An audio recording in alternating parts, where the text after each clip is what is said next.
इकडे मुंबईच्या विक्रोळीमधील गणेश मैदान उद्यानात जीर्ण झाड कोसळून एका तरुणाचा मृत्यू झालाय। काल संध्याकाळच्या सुमारास ही घटना घडली त्यावेळी तेजस नायडू हा तरुण त्याच्या मित्रांसोबत या उद्यानातील झाडाजवळ उभा होता। रुग्णालयामध्ये भरती केल्यानंतर डॉक्टरांनी तेजसला मृत घोषित केलं। या परिसरातील गार्डनच्या देखभाली संदर्भात स्थानिकांकडून वेळोवेळी पत्रव्यवहार केलाय, मात्र महानगरपालिकेनं दुर्लक्ष केल्याचा आरोप देखील स्थानिक करतात। त्यांच्याशी संवाद साधलाय आमचे प्रतिनिधी अक्षय कुडकेलवार यांनी। काल मुंबईमध्ये झालेल्या मुसळधार पावसामुळे एक दुर्दैवी घटना घडली। मुंबईच्या विक्रोळी परिसरातील गणेश मैदान उद्यानात एक झाड कोसळून एका तरुणाचा मृत्यू झालेला आहे।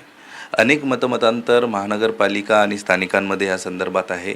महापालिकेकडनं काल सांगण्यात येत होतं की अशा प्रकारची कुठली घटनाच घडलेली नाही, मात्र ज्या 26 वर्षीय तेजस नायडू यांचा मृत्यू झालेला आहे त्यांच्या परिवारासोबत आपण आहोत। त्यांची बहीण आहे, त्यांचे वडील आहे आणि त्याचा मित्र आहे जो काल झाड पडलं त्या घटनास्थळी तो देखील होता। त्याचा मात्र तो बाहेर पडत असताना तो सुखरूप बचावला। आपण वडिलांची आधी प्रतिक्रिया घेऊया। सर, काय घडलं होतं काल? 8:10 कमी असताना घरातून निघाला आणि त्यावेळेस तिथं गणेश मैदानाच्या इथे तर मित्रांचा फोन आला होता। तिथे ते थांबले होते आणि त्यांनी सांगितले की आणि बोलता बोलता त्यांना मुलाला एवढं हे झालं की बाबा झाड पडण्याचा हे होतं आहे, कडकड कडकड आवाज येतो आहे, त्यामुळे तो झाड पडणार आहे। ते पळतानाच ते मोठी ही जी आहे तिथे ज्या पाठच्या ह्याच्या लागली आणि जागेवर त्याला हे झालं। तोपर्यंत मग त्या मित्रांनी जे ते मित्र आहेत तो संगती होता, ते रिक्षामध्ये टाकलं त्याला पाणी आणि आंबेडकर हॉस्पिटल घेऊन ट्रॅफिक जाम असल्यामुळे त्यांनी गोदरेज हॉस्पिटलला हलवलं त्याला। तोपर्यंत रिक्षामध्येच त्याचं हे झालं। BMC आणि ह्यांनी ह्या झाडांच्या बाबतीत कोणतीही कशी काळजी घेतली नाही, काय घेतली नाही माहीत नाही, कारण त्यांनी ही सगळं सर्वे व्यवस्थित करणं, कारण तो मैदान आहे, मैदानामध्ये ह्या दुर्घटना होणं हे नाही ना, हलगर्जीपणामुळेच हे सगळ्या गोष्टी घडल्या। आणि माझी एवढी मोठी, माझा एकुलता एक मुलगा तो गेला, आज माझी म्हातारपणीची काठी गेली, आज काही नाही। आणि त्याचं जॉईनिंग होतं, तर आजची डेट जी आणखी 2 दिवसानंतर तो जॉईन होणार होता आणि ही घटना घडली। माझी तीच मागणी असेल की जितकी झाडं आहेत, जी जुनी झाडं आहेत त्याला कापली तर बरं होईल, कारण आज माझा भाऊ गेलाय, उद्या कोणी जाऊ शकतं त्याच्यामध्ये। तर कारण आपण बघतो थोडीशी हवा आली तर सगळीकडे नुसते फांद्या किंवा झाड असं सगळं पडतं, तर हे बरोबर नाही आहे। तर असं कोणत्याही पुढे जाऊन तरुणासोबत होऊ नये हीच मी त्यांच्याकडे मागणी करेन। आता ते माझं नुकसान भरपाई तर ती काय असेल, ते काय करणार ते लोक?